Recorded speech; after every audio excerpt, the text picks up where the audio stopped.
রহিম জুম্মাবাদ।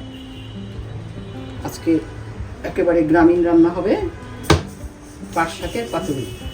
পাট শাকের পাতুরি তৈরি করতে আমার লাগছে, আমি 2 পাট শাক সুন্দরভাবে পরিষ্কার করে কেটে রেখেছি। প্রায় 250 গ্রাম চিংড়ি মাছ সম্পূর্ণ খোসা ছাড়ানো, 1 চামচ পরিমাণ আদা রসুন বাটা, সামান্য জিরা গুঁড়া। মেনলি যেহেতু এটা পাতুরি হবে, মেন ইনগ্রেডিয়েন্টসটা হলো বা মশলাটা হলো কাজু বাদাম, পোস্তা দানা আর সাদা সরিষা। এখন আমি 3টাকে একসাথে পেস্ট করে ফেলবো। কাঁচামরিচ, পেঁয়াজ, বিসমিল্লাহ পরে শুরু করি। প্রথম কাঁচামরিচ পেস্টটাকে একটু সফট করে নিই লবণ এবং সরিষার তেল দিয়ে।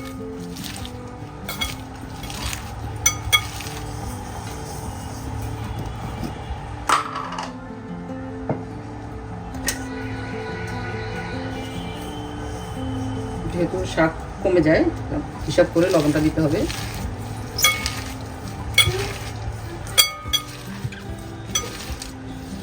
অনেক দিন ধরে আমরা মিক্স ফুড খেতে খেতে এখন একটু লাইট ফুড খাওয়া উচিত। এটা আর একটু লবণ লাগবে, যেহেতু এখানে লবণ দেখার কোনো সুযোগ নেই। এখন দিয়ে দিচ্ছি আমি চিংড়ি মাছটা।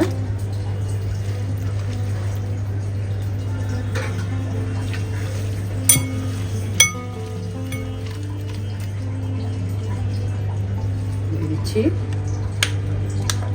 আদা রসুনের পেস্ট, খুব অল্প 1 চামচ পরিমাণ দিল।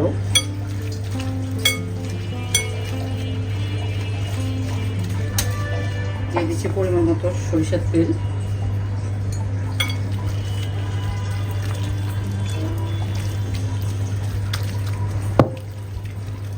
দিয়ে দিচ্ছি জিরার গুঁড়ো, খুব আধা চা চামচ।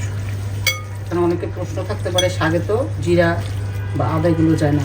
এখন উত্তরটা হলো, যেহেতু এটা পাতুরি আর প্রচুর পরিমাণে চিংড়ি মাছ আছে, তখন এই মশলাটা এখানে যাবে।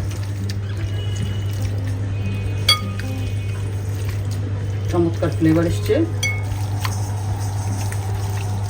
সুন্দরভাবে আমার সমস্ত মশলা চিংড়ি মাছ মাখামাখি হয়ে গেছে। এখন আস্তে ধীরে ধীরে আমি পাট শাকটা দিয়ে দেবো। কাজু বাদাম, পোস্তা দানা, সরিষার পেস্টটা সর্বশেষ দিব।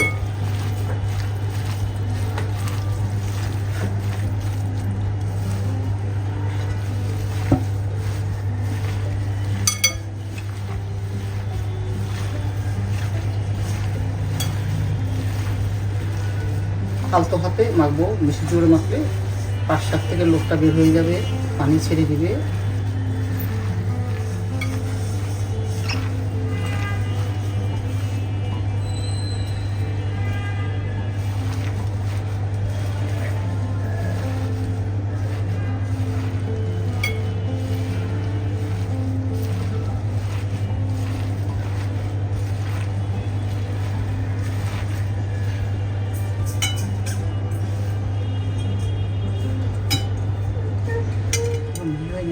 এখন পোস্তা দানা, কাজু বাদাম এবং সরিষাটা সুন্দরভাবে বেটে এখন লাস্ট এটা মিশাবো।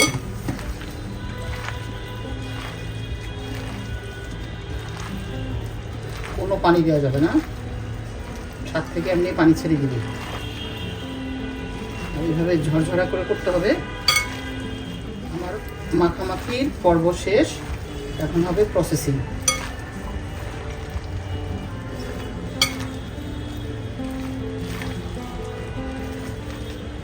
চলুন, এখন আমি নিয়েছি কাস্টার্ড প্যান আর কলা পাতা। কলা পাতার উপরেই করব। খেয়াল রাখতে হবে ঝোলটা বের হয়ে যেন নিচে প্যানে চলে না যায়, সেজন্য আমরা ডাবল করে দিব। এটা একটু ভাপ হলে কমে যাবে।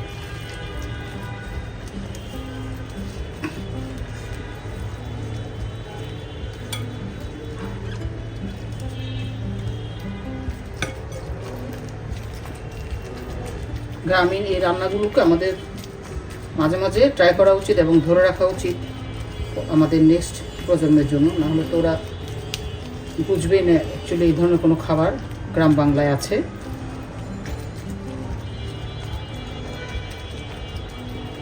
এখন এটাকে সুন্দরভাবে মুড়িয়ে দেব।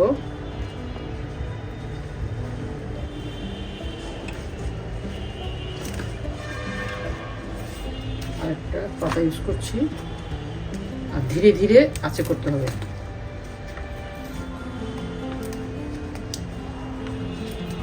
ঠিক আছে, এটাকে সুন্দরভাবে মুড়িয়ে দিচ্ছি, দিয়ে ঢাকনা দিয়ে দেবো যাতে আগুনের আঁচটা উপরের দিকে না আসে। আর যেহেতু দুইটাই খুব সফট খাবার, চিংড়ি মাছ, পাট শাক, অল্প কিছুক্ষণের মধ্যে ইনশাল্লাহ হয়ে যাবে।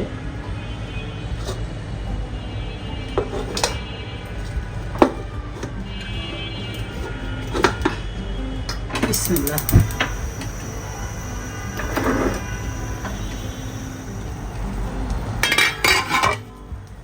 উল্টিয়ে দেখে কি অবস্থা।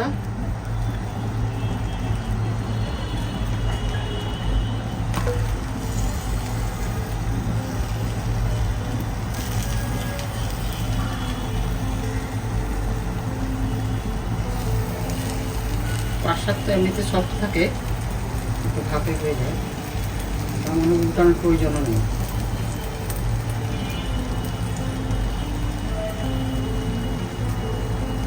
কাস্টার প্যানটা যেহেতু অনেক মোটা, এভাবে রেখে দিলেই ওটা ধীরে ধীরে হিটে শুকিয়ে যাবে। পাট শাকের পাতুরি হয়ে গিয়েছে, আমি উল্টা পাল্টা করলাম না যেহেতু পাতা কম। চমৎকার একটা ফ্লেভার এসছে।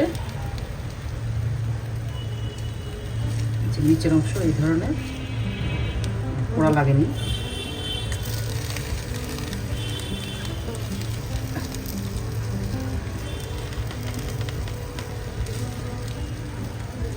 খেতে কেমন হয় বিসমিল্লাহ করে খেয়ে দেখি।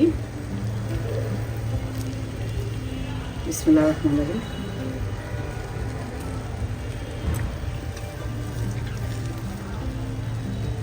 অসাধারণ টেস্ট। সাধারণত পাট শাক ডাল দিয়ে বা ভাজি খাই, যারা এই রেসিপিটা ফলো করবেন ট্রাই করে দেখবেন, সত্যি কথা খুবই টেস্ট।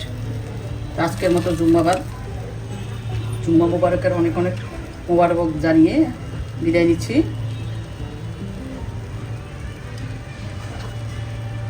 পাট শাকের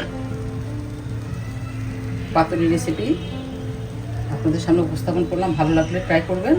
নিশাদ সিটি অ্যাক্টিভিটিস এবং সিটি কুকিংয়ের পক্ষ থেকে জুম্মা মোবারক। আসসালামু আলাইকুম ওয়া রাহমাতুল্লাহি ওয়া বারাকাতুহু। পাট শাকের পাতুরি।